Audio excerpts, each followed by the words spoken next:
Hey guys, welcome back to another video, and in this video we're going to be talking about how to increase your bench press as a teen. And I've been working out since I was like mid 13 and now I'm 16, and before I was very weak on bench press compared to I am now. I remember the first time I went to the gym, around the first time with my mom, I had 25 on each side on a Smith machine and I nearly died. And now I'm able to bench press 350 to 365, all while maintaining explosiveness because I do football. So those numbers would definitely be higher if I was just focusing on powerlifting. So I wrote down a couple things to increase your bench press, and these are only gonna be increasing like your max output.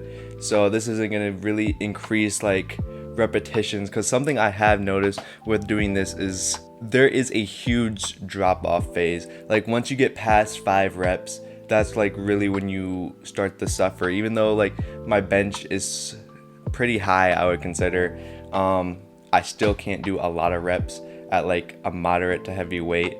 Those first 3 to 5 reps is where I get it, and then it instantly just drops. Another thing with these tips is that it's not gonna really increase chest size or overall size, because honestly, look at me. Do I look like a bench 350?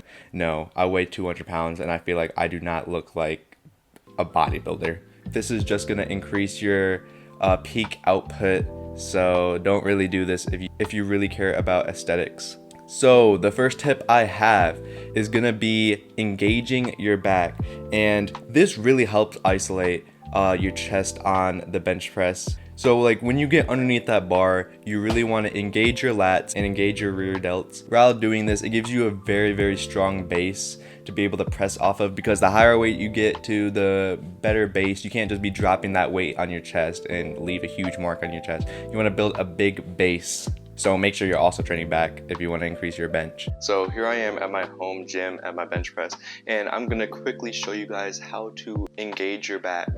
So when you're going for a lat pull down, if you're using proper form, before you go to pull down the lat, before you go pull down, you engage your back. Think of it as the same way as before you're gonna do a lat spread. So you're engaging your back like this. And so when you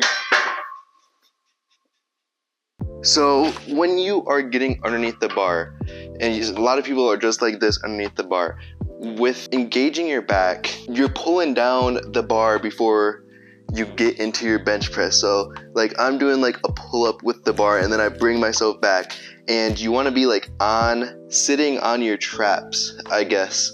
Like if your parents ever taught you to go faster down like a water slide, you want to be on your heels and like your shoulder blades, but you want to be a little more inside of your shoulder blades. You kind of want to be on four points of contact on your back.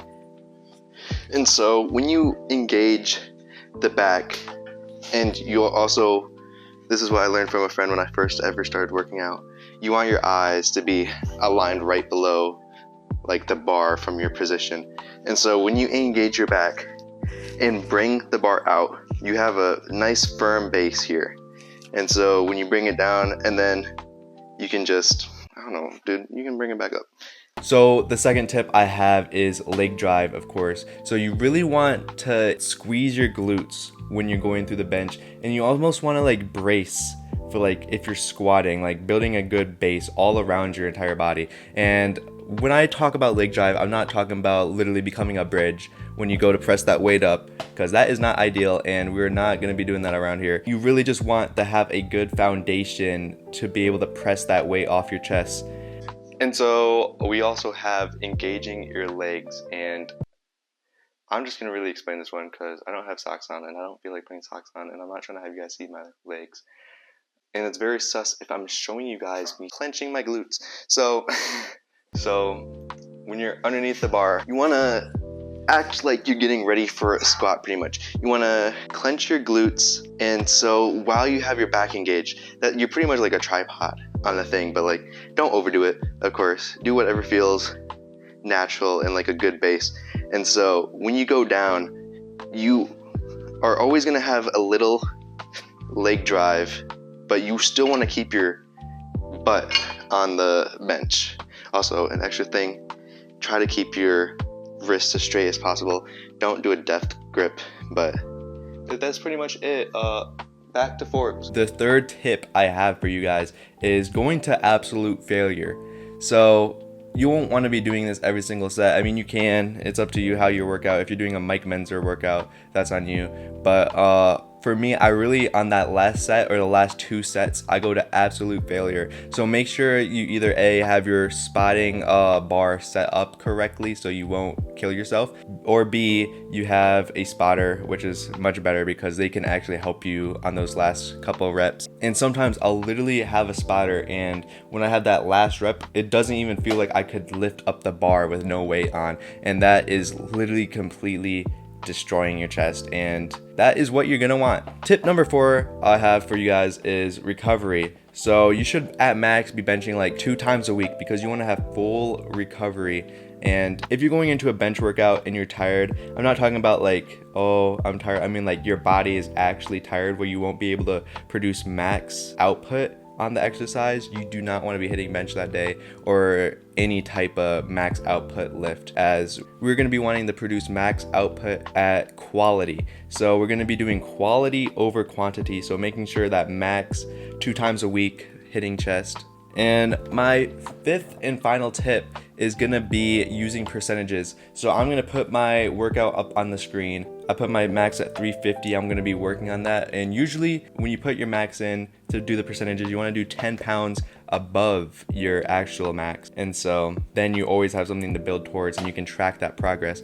And on the last set, if that set feels easy, you might even want to bump the percentage up to 90%. And then next time you go and hit bench, you want to increase what your predicted max is. And so you should be going to 85% on failure. So actually a bonus tip we have, and this is about mentality. When you go into bench, you really want to know that you can do that lift. You want to be able to fully believe that you can hit that weight. This is harder to do than me saying it because you want to become you want to have a huge ego when you're going into the lift saying I can do anything. And even if you deep down know that you're not going to hit the weight, it's better to have fake motivation than no motivation. And tagging along with that is I make up a situation, and this might be a little weird to some people, but like I'll make up a situation that my family is trapped underneath a car and I need to bench press the car off me. And that will really activate adrenaline because we barely use any actual muscle activation compared to like if we were in a life-threatening situation. That's why you can see like 100-pound moms picking up a car, and you will never be able to like fully use 100% muscle activation, but if you can get a little more, you will be able to hit that weight. So thank you for watching this video. That is my 5 tips for increasing your bench press. If you liked the video, like the video. If you got this far, you definitely enjoyed the video, so might as well subscribe at that point. Thank you for watching, and I'll see you in the next video. Bye.